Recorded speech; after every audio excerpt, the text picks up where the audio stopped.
Roberto Campa es subsecretario de Derechos Humanos de la Secretaría de Gobernación. De 2006 a 2008 fue titular del Secretariado Ejecutivo del Sistema Nacional de Seguridad Pública. En 2006 fue candidato presidencial del partido Nueva Alianza, elecciones en las que logró mantener el registro de ese partido. Ha sido asambleísta por el Distrito Federal y presidente local del PRI. Y en 2002, secretario general de la Confederación Nacional de Organizaciones Populares, la CNOP, coordinó las campañas presidenciales de Luis Donaldo Colosio y Ernesto Zedillo en la Ciudad de México. También fue procurador federal del consumidor. Roberto Campa Ciprián, muchas gracias por estar aquí con nosotros en línea directa. Roberto, ¿cómo llegas tú a la política? Tú estabas en el mundo de empresariado, agencia de coches, pero este tema de la política parece que termina por convertir a muchos en algo que, pues una vez que entras, ya no sales de él, ¿eh? Dicen algunos que es un vicio, ¿tú crees? Mira, la verdad es que a mí me gustó desde el principio. Mi familia efectivamente ha estado en los negocios. Mi padre fue un pequeño, luego mediano empresario vinculado primero con la industria de la cerveza. Mi padre era concesionario de una cervecería. Ello nos llevó a vivir en distintos lugares en el país porque así era como funcionaba el esquema de esta empresa. Y entonces comenzó trabajando en el Distrito Federal, luego fuimos a Puebla, era concesionario de cervecería en Puebla, después fuimos a Morelia y luego terminamos en Toluca, donde invitaron a mi padre a que fuera como empleado de esta cervecera. Mi padre era mucho más empresario y entonces cambió de giro y se fue al negocio de los automóviles. Yo recuerdo de niño haber estado con mi padre, por ejemplo, en el negocio de la cerveza. Una de las imágenes que tengo más grabadas de mi infancia fue en un camión, en un pueblo, en una feria, donde se peleaba por las concesiones de la cerveza, escuchando en el radio del camión la noticia de la muerte de Kennedy. Es de esas cosas que tengo grabadas. Y mi padre, pues, un hombre muy trabajador, peleando. Decía que el que vendía cerveza vendía cualquier otra cosa. Así es. Y entonces fue al negocio de los coches, pero en realidad yo, mira, desde la escuela me interesé siempre pues, por los temas públicos. En la universidad participé en la política universitaria. Yo estudié Derecho en la Anáhuac y en paralelo Economía en el ITAM. Solo me recibí de abogado, aunque di clases luego de macroeconomía en la Anáhuac y participé en la vida política universitaria, fui presidente de la Federación de Sociedades de Alumnos de la Universidad de Anáhuac en mi época de estudiante. Y uno de mis maestros, cuando terminé la carrera de Derecho, me invitó a trabajar en el lugar que él tenía en la Secretaría de Programación y Presupuesto. Él pensaba que la candidatura presidencial iba a ser para el secretario de Hacienda, decidió irse a la Secretaría de Hacienda y entonces me invitó a trabajar en su lugar en la de Programación y Presupuesto. Unos meses después resultó electo candidato el secretario de Programación y Presupuesto, Miguel de la Madrid. Nos fuimos a la campaña y a partir de ahí involucrado pues siempre en la cosa pública. Te toca una parte, por un lado, por supuesto, el ascenso de la política, Miguel de la Madrid, etcétera, pero también lo que es esta ruptura, la caída dentro del PRI, los temas vinculados a figuras, se te vinculaba con la figura del Bester Gordillo como parte de un grupo.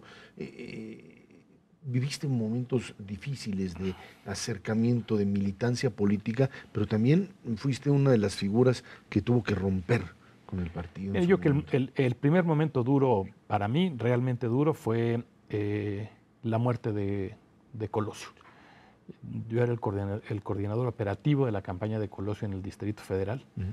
Estábamos pues involucrados en cuerpo y alma en la campaña y pues un día después de la comida nos llegó la noticia de que habían atentado contra su vida y unas horas después nos estábamos enterando de que había perdido la vida. Vino después en el relevo el candidato Zedillo, seguimos trabajando en la campaña. En ese gobierno me tocó ser representante popular, procurador federal del consumidor. Y después, me tocó vivir esta etapa de de cambios, aspiré a la candidatura al gobierno del Distrito Federal. Participé en una campaña interna en la que resultó electo Silva Herzog, que después perdió contra López Obrador en la elección constitucional. Fue un primer encuentro interno contra un esquema de decisiones en el PRI. Y luego el asunto de la Cámara de Diputados, en donde Elbester Gordillo abanderó una propuesta reformista, básicamente a partir de una propuesta de reforma hacendaria. Y vino un enfrentamiento muy duro con la dirigencia del PRI. Yo dejé el PRI unos meses después. Fue fuerte eso, dejar el PRI para alguien que se formó ahí. Muy fuerte. En el caso mío es muy fue violento. ¿Qué le pasa a alguien que deja el PRI así? Mira, mi vida política, en términos de una propuesta ideológica, estaba vinculada con el PRI. Yo, pues, recuerdo mis lecturas, sobre todo de la Revolución Mexicana, de esa etapa, de lo que significó ese cambio, de lo que había sido la construcción de las instituciones, y eso para mí estaba asociado con un partido. ¿Y te dejan de hablar los amigos, los militantes? Mira, en realidad yo conservé, a pesar de todo, a pesar de hacer una campaña presidencial, una campaña política, pues básicamente en contra del candidato del PRI, yo conservé una relación cercana, amistosa, con muchas de quienes fueron mis amigos de toda la vida y lo siguen siendo. Hoy no tengo una vida partidista, no tengo interés además en una vida partidista. Hay quienes me plantearon en algún momento la posibilidad incluso de plantear un regreso, y lo que yo he contestado es: cuando uno no es consciente y consecuente con sus decisiones, se pierde el respeto a sí mismo y a los demás. Y entonces mi decisión es no más vida partidista. No tengo hoy una vida de partido. Estamos platicando con Roberto Campa Cifrián aquí en Línea Directa.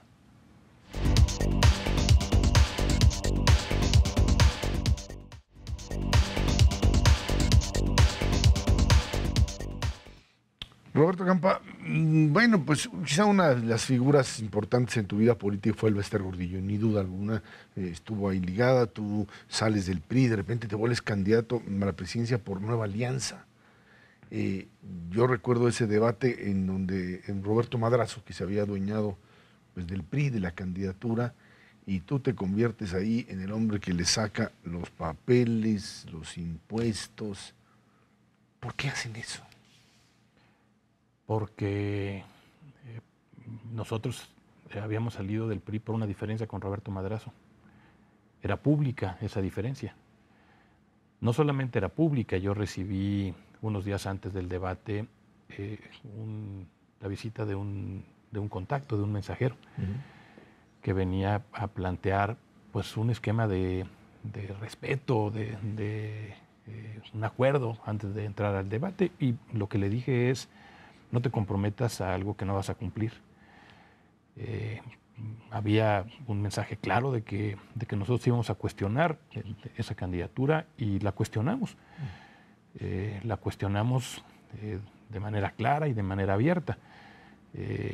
Así fue, así lo resolvimos, y era pues en buena medida la razón por la que estábamos participando en ese proceso. Esto lleva finalmente a una situación en donde después de la elección del 2006 tú te incorporas al gobierno de Felipe Calderón. ¿Cuál es tu experiencia? ¿Cuál fue tu experiencia? ¿Eres la persona que puede decir: yo trabajé para priistas y panistas? Sí, yo trabajé un poco menos de 2 años en ese gobierno.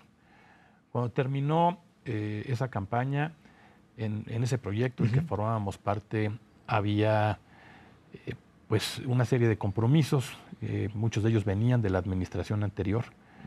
Una parte del equipo vinculado con Elbester Gordillo había trabajado en el gobierno de Fox, y había una serie de posiciones que habían sido parte de ese proceso de negociación. se me planteó en esa mesa un poco que yo era mano, que yo tenía posibilidad de decidir sobre las distintas opciones que se habían presentado. Una era una opción partidista, por distintas razones yo respondí que no. Otra era las opciones en la administración, y yo fui diciendo también a distintas opciones que no. Y entonces en el momento final pues me cuestionaron diciendo que decía yo que no a todo. Gracias, perredista, dice. Y entonces en una conversación que tuvo el Bester Gordillo con el presidente electo, según lo que me comentó el Bester Gordillo, se puso en la mesa esa posición, que era el secretario ejecutivo del Sistema Nacional de Seguridad Pública. Y entonces lo que el Bester me dijo es que ella le había propuesto a Calderón un nombre, Calderón había dicho que no, y le había dicho que del equipo de ella, a quien aceptaría ahí sería a Roberto Campa, a un servidor. Entonces cuando me lo planteó y yo dije que no, me dijo, pues es el problema, que usted dice que no a todo. Dije, es que a mí los policías no me gustan. O sea, yo no quiero trabajar en la policía. Pero al final dije, mire, para no entrar en más complicaciones, qué es lo que el presidente quiere y haré lo que el presidente me diga. Y entonces fui a trabajar por primera vez a un área que tenía que ver con cuestiones de seguridad. Estuve, insisto, un poco menos de 2 años. Tuve diferencias abiertas con quien era secretario de Seguridad Pública, diferencias que se hicieron además del conocimiento público. En función de la estrategia, de lo que se manejaba, ¿qué era lo que sucedía? Sí, pues el asunto era bastante específico y tenía que ver con la manera como se coordinaba la seguridad con los estados, la manera como se vinculaba el gobierno federal con los estados y la ubicación y la función del Sistema Nacional de Seguridad Pública. Había pues una visión distinta, me parece una visión más centralista. Yo tenía una visión más federalista. Me parece que ahí estuvo la diferencia de fondo. Fue una diferencia de fondo, no fue una diferencia por un planteamiento distinto. Había una diferencia sustantiva y entonces a partir de esa diferencia se dio mi salida y entonces estuve 4 años fuera, 4 años trabajando por mi cuenta. Y además 4 años muy buenos en términos de la posibilidad de aprovechar mi tiempo. Yo nunca había trabajado fuera de la política, de convivir mucho más con mi mujer, con mis hijas. La verdad es que me fue muy bien también. Pero bueno, pues esto, como te decía, parece que es un vicio recurrente y entonces uno regresa. ¿Qué significó para ti el momento en donde inicia la administración Peña Nieto y uno de los primeros momentos es la aprehensión del Bester Gordillo? Fue un momento duro y cuando a mí me entrevistaron unos días después, yo respondí que el Bester había sido mi amiga, era mi amiga y yo esperaba que siguiera siendo mi amiga. Yo tuve una relación impecable, una relación respetuosa y pues uno tiene que asumir sus relaciones en las buenas y en las malas. He visitado a el Bester Gordillo un par de veces en su reclusión. Y yo tengo una relación con el Bester Gordillo que, pues de la que no hay nada que yo pudiera arrepentirme o que pudiese implicar algún elemento distinto a compromisos por el país, a compromisos pues por hacer que las cosas cambiaran para mejorar. ¿Te parece que digamos, la acción del gobierno como se planteó fue correcta? Bueno, ha formado parte de las conversaciones que yo he tenido con ella y una parte de las conversaciones, pues mi decisión es mantenerlas en privado. Por supuesto.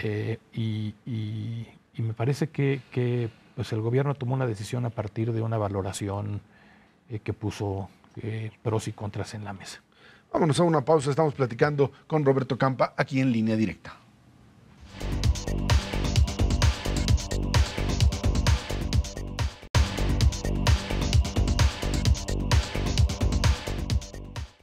Roberto Campa, bueno, pues finalmente regresas a la administración pública y en el gobierno de Enrique Peña Nieto y entrar a lo que sería otra vez el área de gobernación, derechos humanos. Esto es de nuevo insertarte en un espacio en donde la responsabilidad con respecto a lo que sucede en el país es enorme. El tema, estuviste en seguridad y no está lejos del área de derechos humanos, en un momento en donde precisamente una de las áreas en donde este gobierno ha tenido más problemas desde mi perspectiva, no por su responsabilidad, sino por estar absorbiendo responsabilidades de gobernadores, es precisamente en el área de derechos humanos. Todo el tema de Ayotzinapa, de Nochistlán, hay unos que son suyos, el tema Tlatlaya, sin duda alguna, en donde ha habido un reconocimiento por parte del presidente de que pues, cuerpos de seguridad, Policía Federal, llevó a cabo operativos fuera de los protocolos y ahí hay una responsabilidad. Pero es cierto que aquí estamos viviendo una combinación de, por un lado, responsabilidades no asumidas por distintos actores, como serían gobernadores de los estados, y por otro lado, la dificultad de garantizar el tema de derechos humanos, más por omisión que por comisión, te diría yo.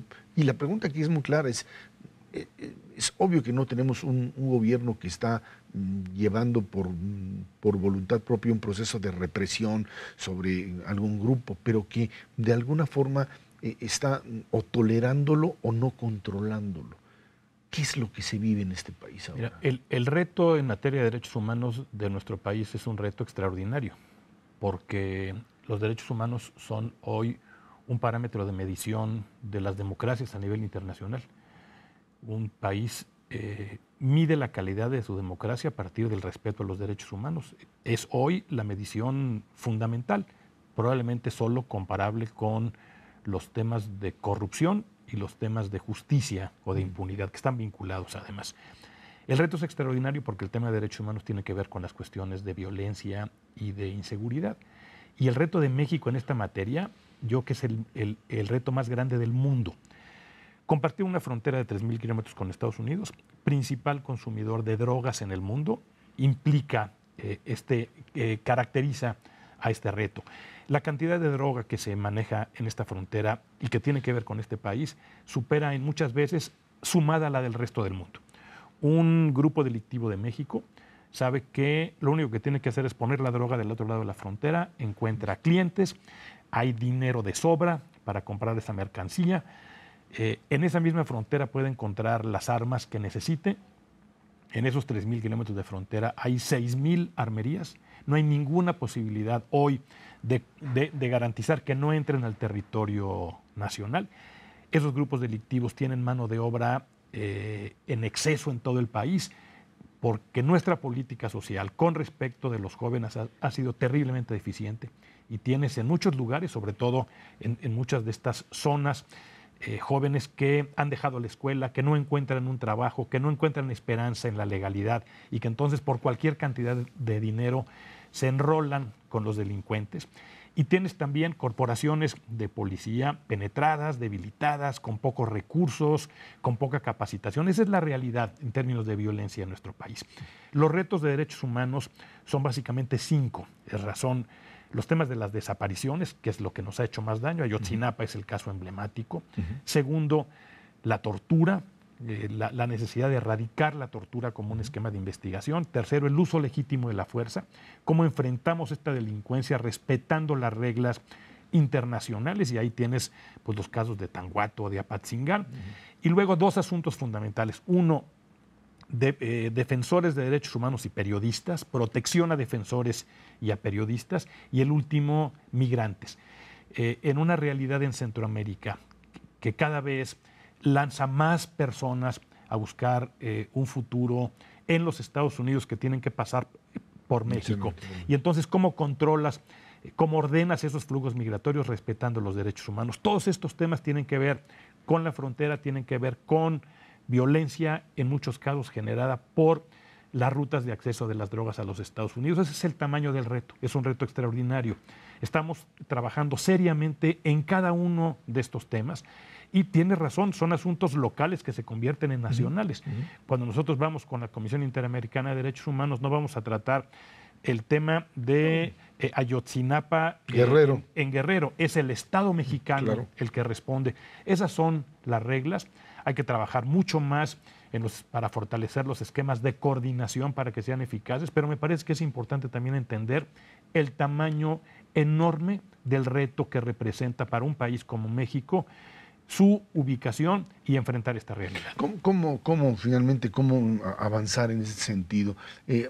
Hay quien propone, vámonos a una policía nacional y quitemos de a los estados cualquier responsabilidad en esto porque no saben hacerlo. Hay quien dice, bueno, esto no es posible, tiene que haber una responsabilidad por parte de aquellos, para eso fueron elegidos, tiene que haber un aumento, por supuesto, en presupuestos para seguridad, pero también tiene que haber una reconstrucción de tejido social, porque con fuerza no se va a lograr esto. Yo creo que todo esto es indispensable, es multifactorial la causa de la violencia y también tiene que encontrarse una respuesta a partir de una visión integral.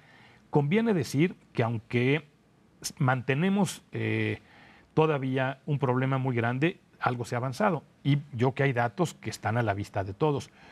Hoy sucede una tercera parte menos de los homicidios que sucedían a fines de 2011. La baja comenzó en 2012 y fue una tendencia que se mantuvo prácticamente hasta principios de este año, una tendencia a la baja. Ahora se ha reconocido que se ha estabilizado y en algunos casos ha habido algún incremento, pero hoy sucede una tercera parte menos de los homicidios que sucedían. Cuando revisamos, por ejemplo, la estadística, la tendencia de agresiones contra periodistas, por ejemplo, que es un tema también muy importante, pues encontramos que los años más duros fueron 2009, 2010, 2011. El año más duro de las desapariciones son también esos años. ¿Cuál es la solución? Me parece que la solución, insisto, es multifactorial. Implica fortalecer los esquemas de coordinación, pulverizar a las policías. No es una buena fórmula. Hay que avanzar para los esquemas de coordinación. Hay que trabajar muchísimo con el tejido social, atacando el origen de la violencia. Y te doy un dato solamente. Cuando revisamos el perfil de los adolescentes en conflicto con la ley que cometieron faltas graves, muy graves, la mayor parte de ellos son secuestradores, homicidas, encuentras algunos elementos comunes. ¿Cuáles son estos elementos comunes? Utilización de alcohol y drogas prácticamente de niños, violencia en sus casas, muchas veces abandonaron sus casas por motivos de violencia, dejaron la escuela, prácticamente todos, no hay casi ninguno de ellos que haya llegado a una universidad. Entonces, hay una parte de la violencia que se enfrenta con mejores policías, enfrentando la impunidad sin duda, pero también hay una parte de la violencia que se resuelve enfrentando el origen, las causas de la violencia. Solamente si fuéramos capaces de hacer que todos los jóvenes pasaran por la preparatoria, prácticamente estaríamos cancelando la posibilidad de que se involucren con estos grupos. Entonces, es multifactorial el origen y hay que trabajar en una solución integral. Vamos a ver a Roberto Campa en la vida pública por mucho tiempo, me parece, ¿no? Pues yo estoy trabajando en lo que me gusta, esta es mi vida, vamos a ver qué nos depara el futuro. Roberto Campa, muchas gracias por estar aquí con nosotros. Muchas gracias. Fue Roberto Campa, aquí, en Línea Directa.